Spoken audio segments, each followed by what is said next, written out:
This is slide 2 in our progressivism unit. Political progressivism.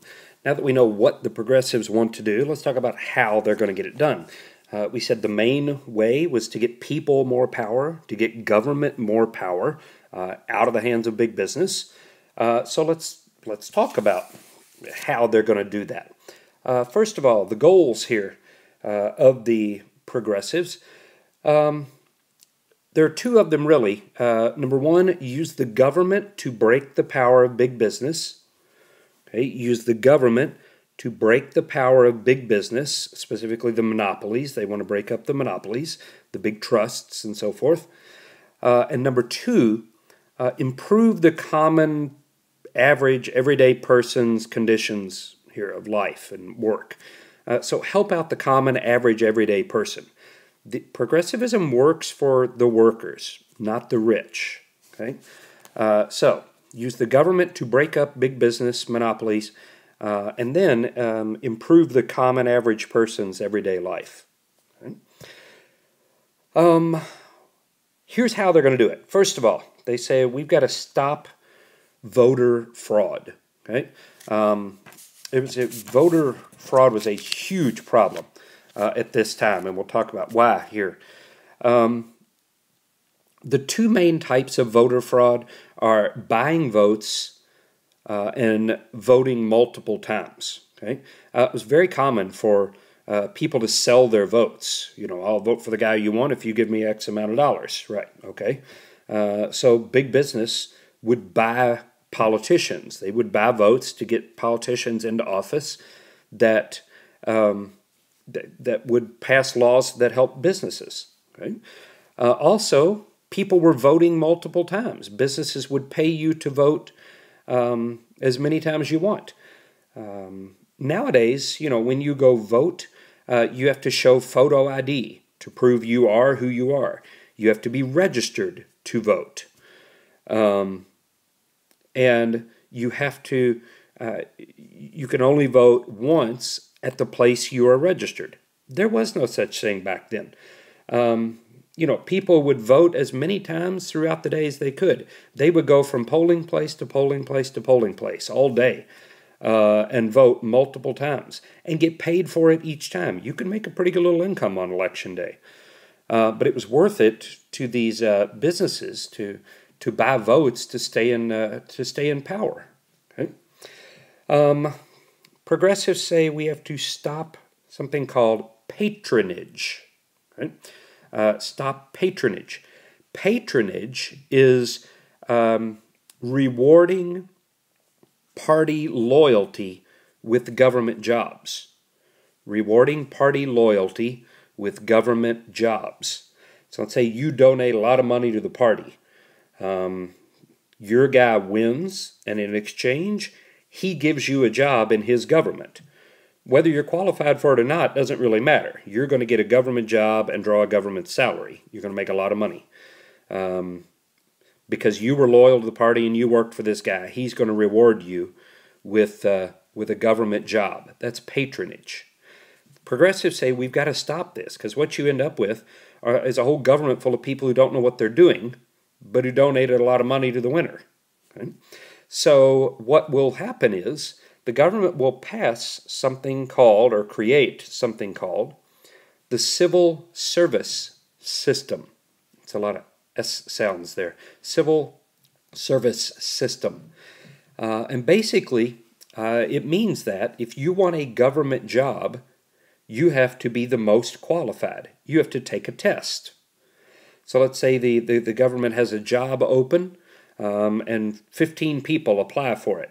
Well, they give 15 people the test. The person that scores highest on the test gets the job.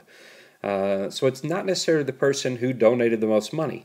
It's the person most qualified, best able to do that job, which ultimately is what government should be about, providing services that you need. In order to do that, well, you need to you need to be able to do those things. All right? We still have civil service around today, so it starts back then, still around today. Okay? Now, there are several other methods here that progressives are going to pass in order to get more power into people's hands, more democracy, more power to the government, more power to the people. So there are, what, 1, 2, 3, 4, 6, 7, 8, 9 different things. But they're all going to go very quickly. So relax here, okay? The first one, direct primaries, okay?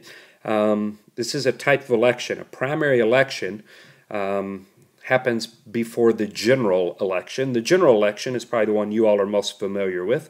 Happens in November. There's a Republican running, there's a Democrat running, and you choose both for one of those. But before you get to that point, you have primary elections.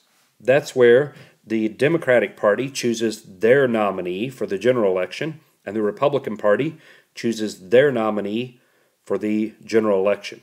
So there may be 6 Democrats running, and you vote for the one Democrat you want to be your nominee. Same thing for the Republican Party. Right? That's a primary election. Well, the progressives say we should have direct primaries, where the people vote for who's going to be the nominee. Now, you need a law saying that, because that's not how it was done. The party chose the nominee. So by the time we got to the general election, you had no say in who your party's guy was. The party bosses, the bigwigs, the leaders in the party, chose the nominee.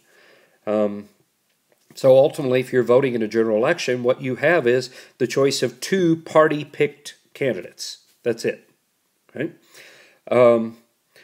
So we've got the... sorry, I lost my train of thought. Sorry, direct primary. People choose the nominees. Okay, that'll be the longest one of these. Sorry. Anyway, next we have something called an initiative.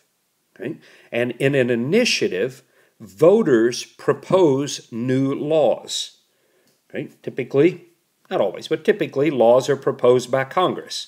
In an initiative, people propose new laws. Remember, power to the people. Okay?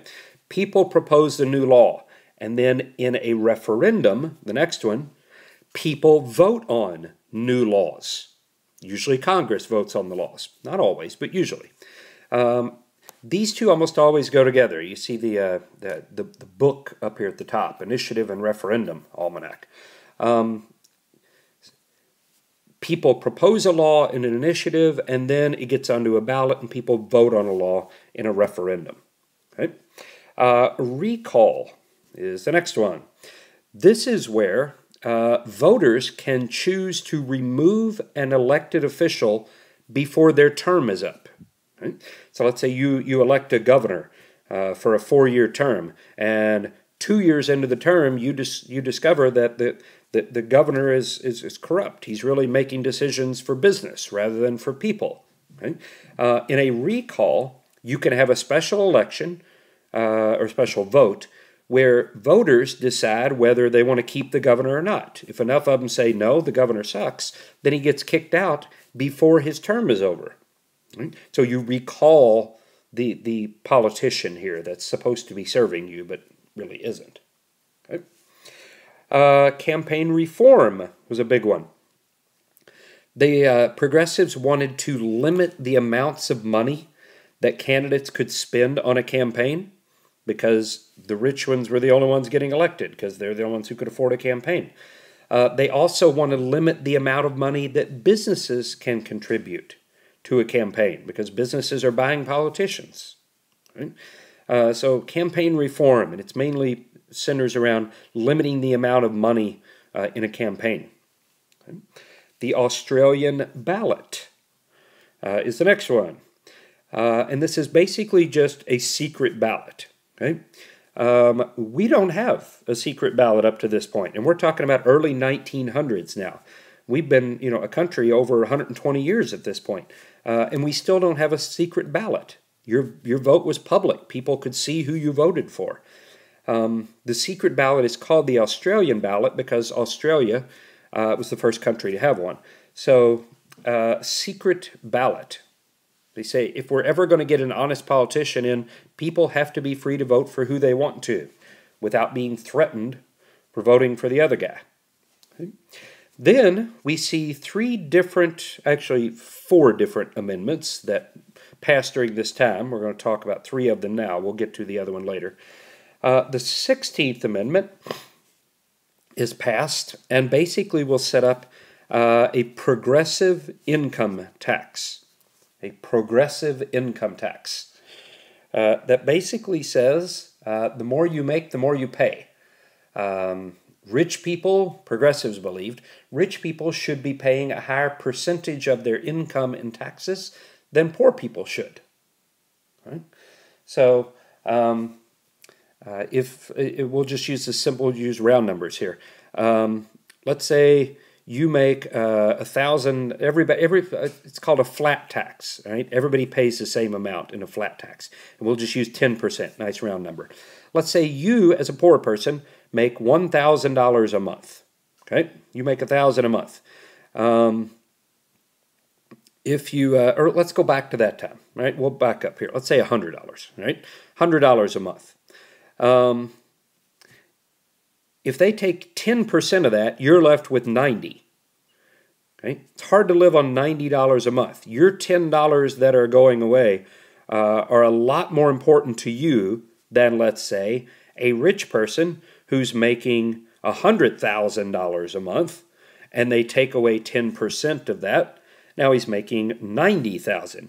He's going to have a lot easier time living on $90,000 a month, losing $10,000, than you are living on $90 a month, losing 10 out of your 100. Right?